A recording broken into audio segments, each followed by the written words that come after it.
Alrighty, and we are back for part 2. If you've seen any of my videos, you've probably picked up on me being somewhat of an imbecile. I did not record part 2 just now, and I discovered that when I went to record part 3. I am a nincompoop. I need to learn how to push buttons properly. Anyway, I'm going to salvage my points as well as I can. Bear with me, please. Speaking on the primary plot, I'm going to be speaking about the Maida subplot because certain elements of Sam's plot are interwoven into it. And I'm not going to speak on gameplay mechanics or the order of, you finding fragments, or you have to find the fragments for this before you go down deep enough to get that. I'm talking about the story. And I'm going to preface this with, I believe sincerely I see where Miss Murray is going. I see where the goalpost is. I see the finish line.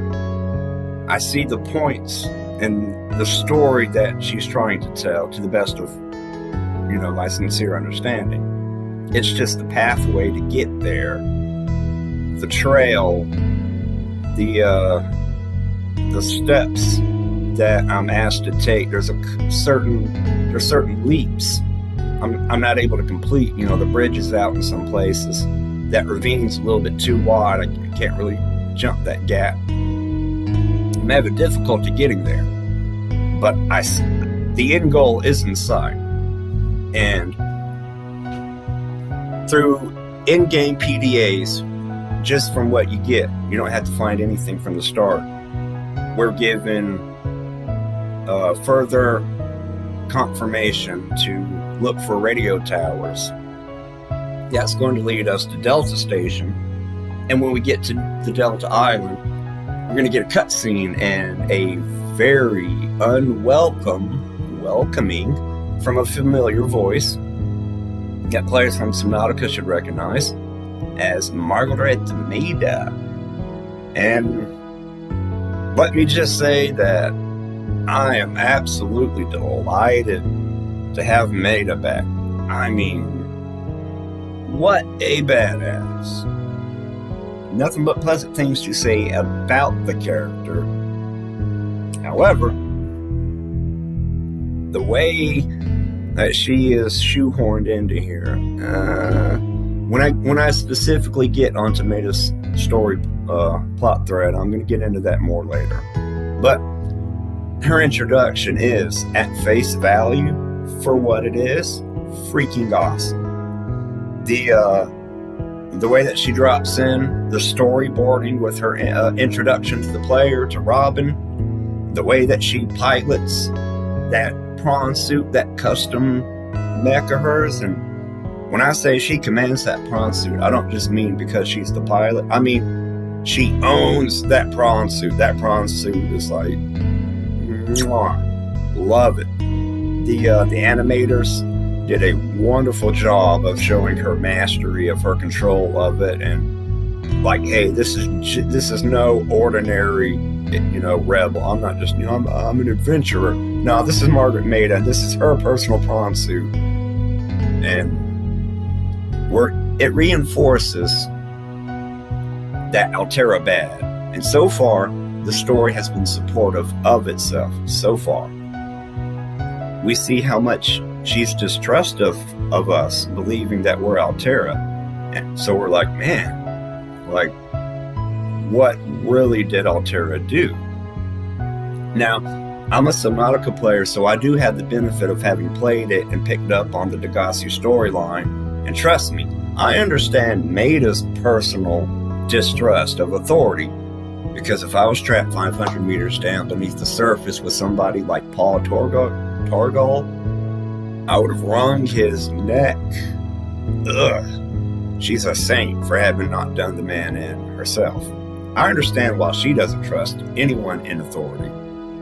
And it it gives credence, it gives credibility. It's like, okay, now what really is up? Like, somebody pissed off Maida. There's something going on here. We're motivated. It's working so far.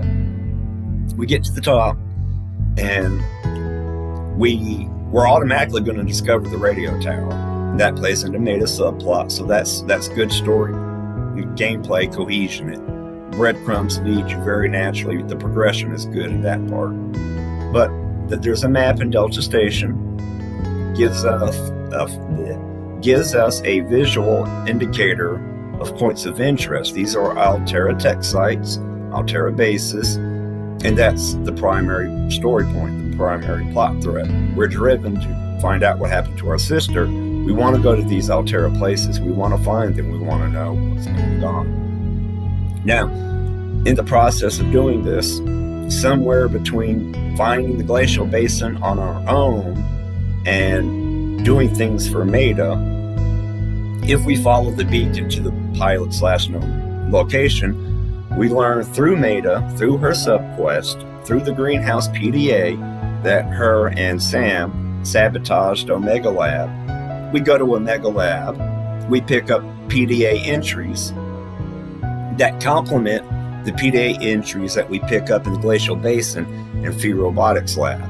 And the story is that through the use of her spy pings, Sam discovered that Altera had found a frozen Leviathan and had begun to excavate it.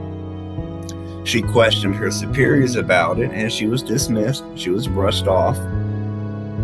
She questioned her colleagues about it, who were mostly equally dismissive. However, Danielle's response in the PDA entry is very optimistic. She doesn't dismiss Sam's concerns about Altera playing with a super deadly virus. She instead tries to assuage her fears by being optimistic about the potential medical applications that research on the bacteria might be able to provide. And we have to remember, things like penicillin, we have as a result of scientists and researchers experimenting on things and seeing what worked and what didn't work. A lot of our medical breakthroughs today are the results of risks being taken. Not every risk was worth it. Some risks were worth it. And kind of getting a little bit ahead of myself. She learns that there's research being done, possibly to weaponize the car. There's no evidence. It's being mutated, but there's no evidence. So far, we're leaning towards Altera bad, but we have Danielle. The only official statement we have from any Altera employee that we can go off of what their intention is medical research. However, Sam doesn't buy this, and what she does is she creates the cure herself.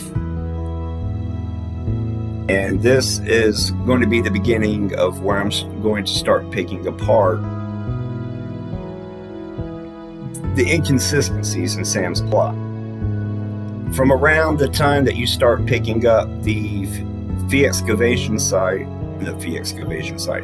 from the time you pick up Phi Robotics Lab PDAs and Omega Lab PDAs, the inconsistencies have begun. So rather than wait till I conclude with Sam's plot line, I'm going to spend the next video polishing up Sam's plot line's review. And I want to outline here before the video ends that she creates the cure, she stores the cure, she hides the cure, she doesn't use the cure. Omega Lab's destroyed, the samples are destroyed, and then she takes it a step further and attempts to completely either destroy the frozen Leviathan absolutely or to shut off access to the lab. And that pretty much ends Sam's storyline and her life. And I'll get into the inconsistencies in the next video.